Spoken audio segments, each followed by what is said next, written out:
Bonjour tout le monde. Aujourd'hui, on va parler de la poésie à Aix-en-Provence au XVIIe siècle. Alors cette vidéo, elle fait suite à la vidéo sur les troubadours. D'ailleurs, je vais reprendre à partir du XIVe siècle. Je vous avais dit que la grande période de faste des troubadours, c'était XIIe et XIIIe siècle. Et c'est vrai. Et puis je vous avais dit que la croisade des Albigeois, cet événement historique ayant un petit peu sonné le glas de la littérature des troubadours, on va avoir un XIVe et un XVe siècle provençal un petit peu creux. Donc c'est des siècles où il ne se passe pas grand chose sur le plan de la production littéraire, et certains contemporains le savent. Vous avez notamment à Toulouse, donc 7 Toulousains, qui vont en 1323 créer une sorte de comité qui s'appelle le Consistori del Gai Saber, le consistoire du gai savoir. Et ce consistoire va organiser des concours littéraires, et ces concours littéraires sont primés par des fleurs. C'est pour ça qu'on les appelait les jeux floraux.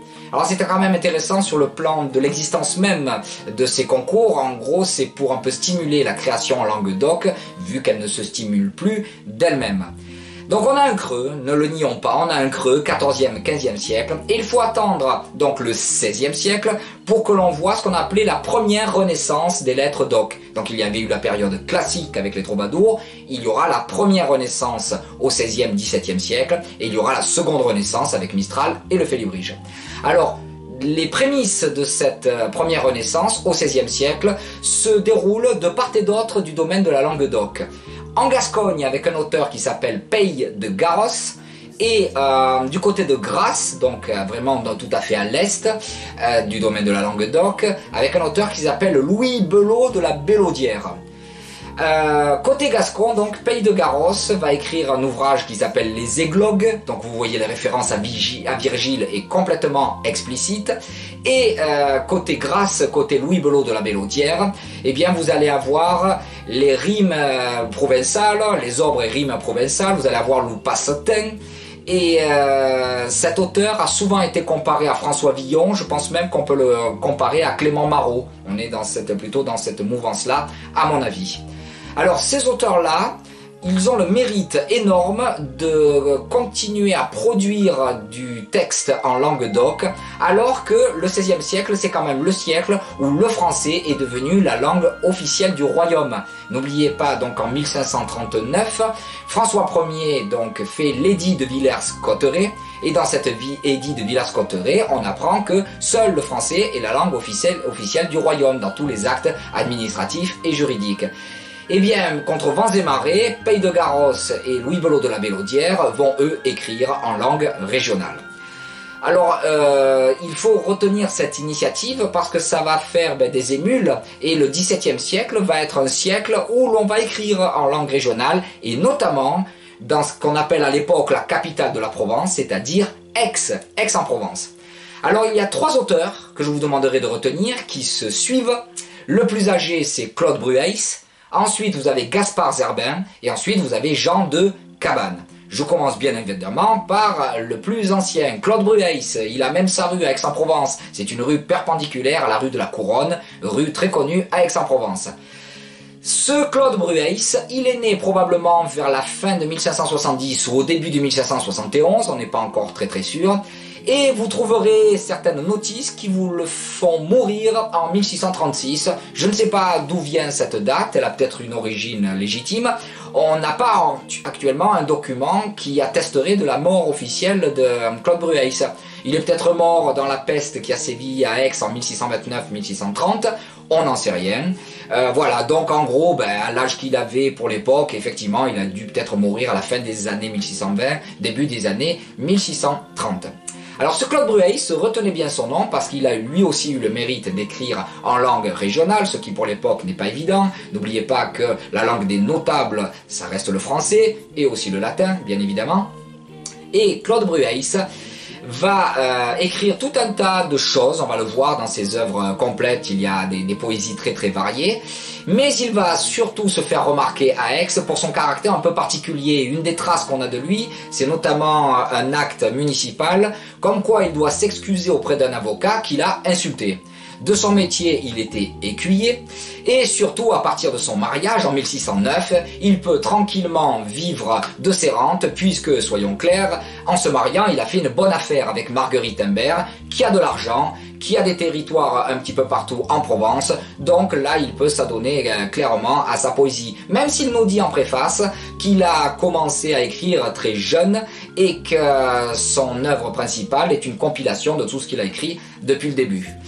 Alors, il s'est fait remarquer aussi en 1622, car il a écrit un très beau poème à la gloire de Louis XIII, car en 1622, Louis XIII est venu à Aix. Il va passer sous des arcs triomphaux, et le troisième arc triomphal, on voit sur cet arc un troubadour déclamant des vers de Claude Brueys. La mairie va même donner un petit quelque chose à Claude Brueys pour le remercier de ses vers à la gloire de Louis XIII. Mais le grand œuvre de Claude Brueys s'intitule « Le Jardin des Muses provençales ». Donc le jardin des muses provençales. C'est la compilation de tout ce qu'il a écrit. Alors vous trouverez de tout dedans, vous trouverez des pièces de théâtre, qui sont des comédies, bien évidemment. Vous trouverez des poésies de circonstances, vous trouverez des chansons, vous trouverez aussi des poèmes autour du mythe de Caramentran. Caramentran ou Caramentran, c'est bien sûr lié au carnaval, et vous avez développé chez Brueys tout un tas de choses autour du pays de Cocagne. C'est là qu'on apprend justement comment le château de Cocagne a brûlé, de quoi il était composé. Généralement ça fait rêver, on est presque chez Hansel et Gretel. C'est-à-dire que le toit est fait de calisson et de confiture, les canons sont des boudins, les portes sont faites de viande. Dans la cour du château de Cocagne, il y a 3 fontaines, vin blanc, vin rouge et vin rosé. Voilà, on est vraiment dans l'imaginaire provençal et Claude Brueys le développe très très bien. Vous avez à la fin du Jardin des Muses provençales, vous avez 66 chansons qui sont appelées chansons d'amour, des chansons d'amour. Et elles sont dans la droite lignée de ce qu'on appelait la littérature baroque et même on pourrait dire de la littérature libertine, c'est-à-dire avec des termes très peu polis, avec l'évocation du bas corporel, comme dit Mikhail Bakhtin. Et ces chansons-là, sont tout un corpus de chansons un peu grivoises de l'époque, mais aussi avec des thématiques que l'on connaît, c'est-à-dire la femme qui est une rebétenque, c'est-à-dire une rebelle, parce qu'elle ne veut jamais accorder ses faveurs. Vous avez également la femme un peu trop vieille qui songe encore à faire la cour, c'est-à-dire l'amour, comme on dit à l'époque. Vous avez aussi des termes spécifiques de l'époque. Attention, ne vous trompez pas, quand on dit faire et passotin à l'époque, littéralement faire passe-temps, c'est-à-dire avoir un acte sexuel. Voilà, ce genre de petites choses. Donc une poésie très truculente, très bigarrée, Circé Le Pan, je dirais, sur l'exemple de Jean Rousset. Et Claude Brueys fait partie donc de ces auteurs baroques provençaux qui vont montrer que la littérature provençale n'est pas morte à l'époque et qu'à l'époque du carnaval, il y avait des représentations de pièces en provençal et qu'on pouvait encore tout à fait parler provençal à l'époque. C'était même, je vais dire, la règle. Alors, Claude Brueys va décéder, on l'a vu, certainement dans les années 30 ou à la fin des années 20. Et il aura un successeur en la personne d'un avocat d'Aix également, qui s'appelle Gaspard Zerbin, qui lui-même était le fils d'un avocat.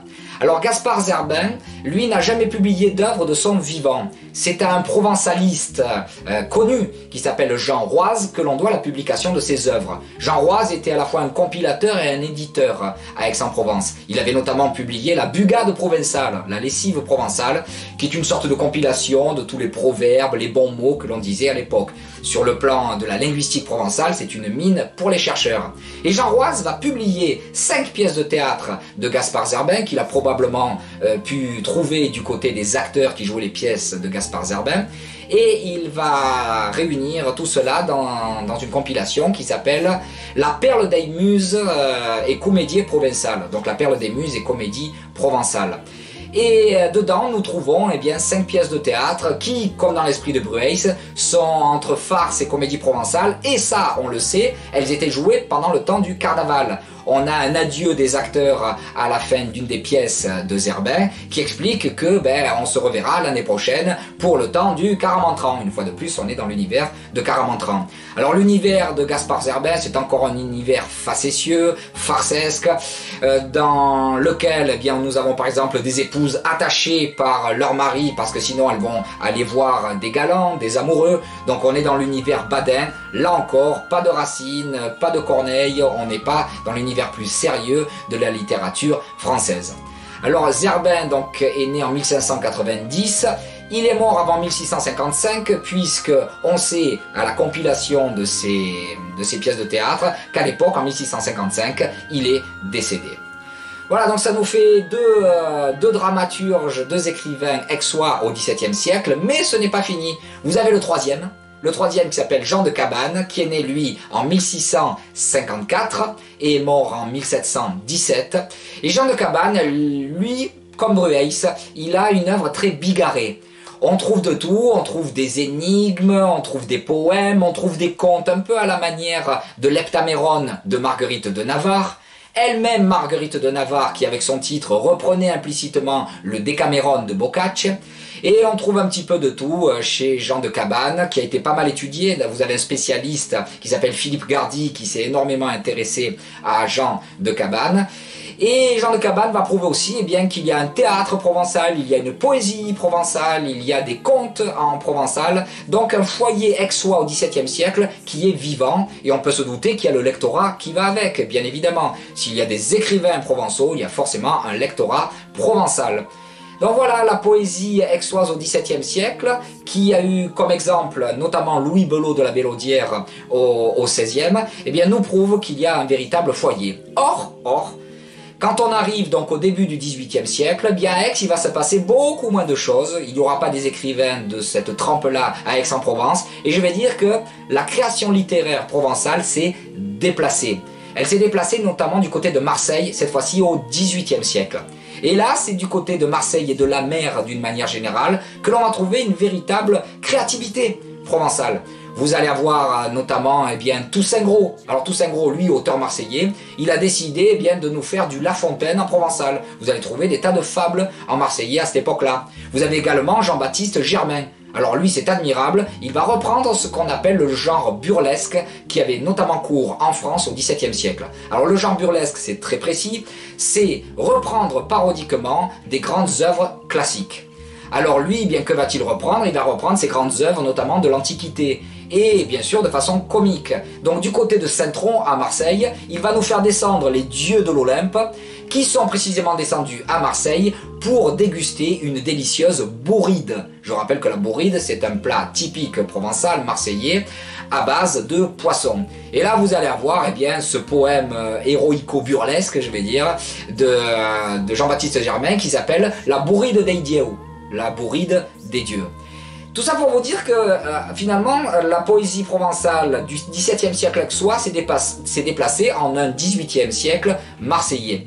Et Mistral aura tout lu de cette littérature-là. Il connaîtra les Brueys, Zerbin et compagnie, il va les citer énormément dans le Trésor du Félibrige. Il aura également lu Toussaint Gros, Jean-Baptiste Germain et les autres Marseillais. Et quand il arrive, notre Mistral, il est dans cette mouvance-là où il sait que du côté d'Abordeaux et ensuite de Marseille, il y a eu des foyers culturels et littéraires provençaux. Ça, il le sait absolument. Et donc, à partir de ce moment-là, on ne s'étonne plus si un des premiers périodiques provençaux, c'est le Bouillabaisse, qui précisément est né à Marseille, sous la direction de Joseph Desana. Et cette littérature plutôt marseillaise va repartir cette fois-ci, donc vous voyez Aix-Marseille, et elle va repartir au XIXe siècle, du côté bien sûr d'Avignon, et ça sera le côté rhodanien, mistralien. Voilà, donc je vous invite à voir vraiment ce déplacement, 17 Aix, 18 Marseille, et 19 on remonte sur Avignon, et plutôt cette fois-ci du côté rhodanien. Voilà un petit peu ce qui s'est passé, je vais dire, dans l'entre-deux, entre les troubadours du Moyen-Âge et la Renaissance philibréenne. Vous avez cette première Renaissance, c'est ainsi qu'elle s'appelle, comme je vous le disais, des lettres provençales qui vivotent à l'époque. Alors bien sûr, ne faisons pas du militantisme gratuit. Les œuvres, dans leur qualité, dans leur quantité, ne sont pas à la hauteur de ce qui se passe en littérature française. À l'époque où nous avons des Molière, des Perrault, des La Fontaine, des Corneille, des Racine, des Madame de Lafayette, des Madeleine de Scudéry, eh bien on n'a pas l'équivalent en Languedoc. Il faudra que Mistral justement revienne au 19e siècle et fasse du provençal une langue à la hauteur de la langue française. Ça, vous le savez, je l'ai dit dans une autre vidéo, c'est un des buts de Mistral. Je vous remercie de votre attention et vous dis à très bientôt pour une autre vidéo. Au revoir.